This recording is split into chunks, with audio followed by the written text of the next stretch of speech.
By the end of this video, you'll find out if social entrepreneurship is actually right for you, and if it is, you'll learn how you can get in where you fit in, especially as a solopreneur. But before you take off running, be sure to stay tuned until the end because I'm going to share with you one final caveat that you'll really need to know before you get started. By the way, hi, how you doing? My name is Liz, and on this channel, I'm breaking down big ideas to discover the practical path to impact. Because if something's practical, anyone can do it. So in my master's program, one of the few classes I actually still remember was on social entrepreneurship. In this class, we studied the big names like Tom Shoes. We also studied international names like Project Have Hope. But recently, seeing the content creators donating revenue for the Black Lives Matter movement got me thinking, what if people did something like this on a long-term basis and for specific initiatives? In my opinion, that would be an extremely practical way to start a social enterprise of one that was sustainable and provided big impact, especially in groups over time. Here's a summary of what a social enterprise actually is. A social enterprise is a business whose primary purpose, reason for existence, its mission is to solve a problem in the world. Now, this problem can be a social problem, it can be a cultural problem, it can be an environmental problem. The business can be a for-profit, it can be a non-profit, and it can address this problem in multiple different ways. Let's take a look at three of the main groupings of social enterprises. In group number 1, your product or service provides the impact. So in the example of Tom Shoes, for every pair of shoes that you buy, they provide a pair of shoes to someone in need, typically in a developing country. In the example of Project Have Hope, they sell paper bead jewelry that is created by artisans in Uganda, and most of the profits go back to those women and also to fund programs that help displaced communities in that area. So maybe if you're someone who offers a product or service, you can continue to offer it to your normal target demographic, but then maybe charge a little bit more so you can provide the same or similar product or services to a population that really needs it and doesn't typically have access to it. Or maybe if you have a close connection with a program that allows at-risk populations to create things and develop skills, you can help them with their marketing and their selling to make sure that they have easier access to being fairly compensated.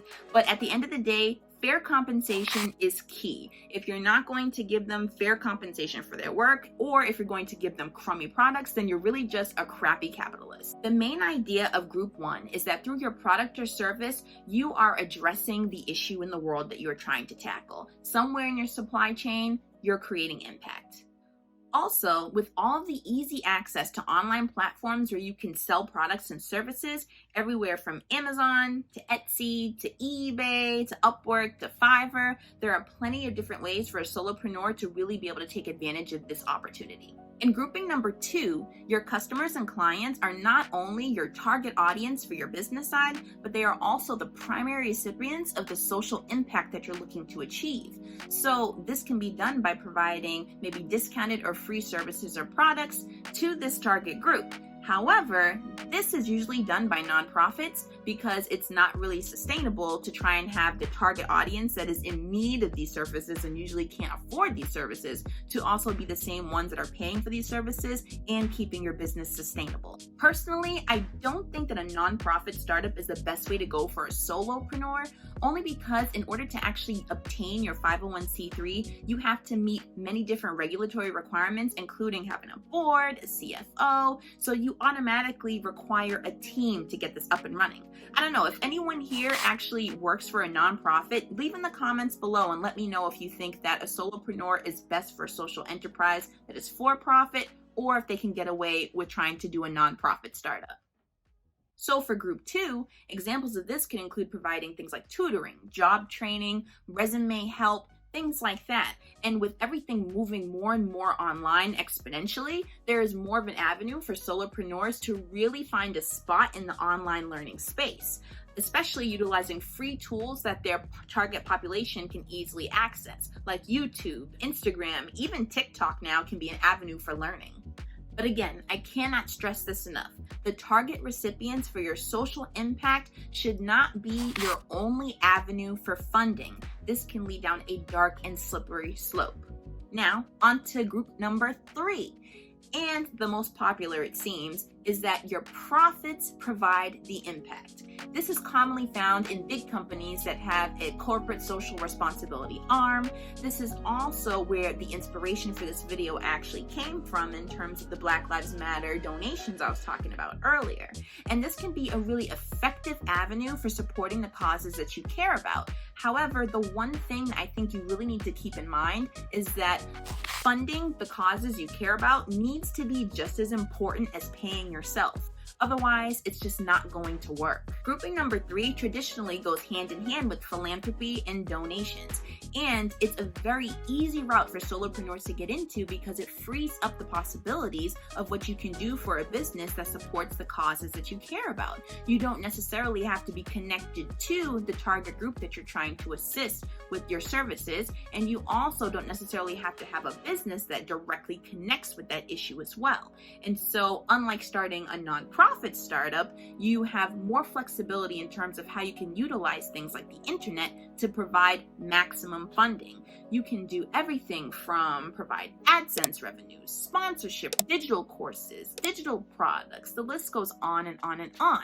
However, this brings me to the final caveat that I talked about earlier in the video, and that's in order to be successful in any type of social enterprise, whether it's for-profit or non-profit, is that you have to remember that in order to supply the funding or the services or the products or the vehicle to help your target populations, you have to understand that your social enterprise is a business. So you have to actually work it like a business, not like a crazy capitalist machine.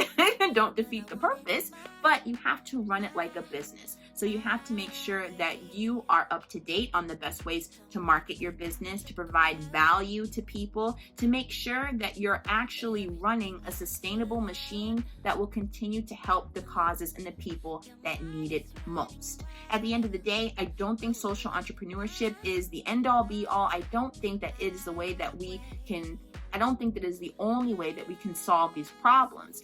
Definitely, there needs to be government regulation that helps to meet us at least halfway, and that will take time. But in the meantime, I think social entrepreneurship is an excellent way to be able to start a business and also give back at the same time. So many people out there will start businesses or start careers, and then they'll reach a certain point and they'll think back and wonder, well, what is this all for? Am I really happy doing this? And I think it's incredibly difficult to have people pinpoint what their specific purpose is at any given point in time. What you really need to focus on is making sure that whatever you're doing, you enjoy it, and in some shape or form, you're providing real impact to the people who need it. For more mindset and strategy tips on how to create big impact, as well as my positive vibes, be sure to follow me on Instagram at A Tribe Called Liz. And if you learned something cool today, be sure to hit that like button, share this video with your friend who said she'd never be an entrepreneur, subscribe, and let me know in the comments below, what do you honestly think holds most people back from giving life to their big ideas? See you later. So give me when I want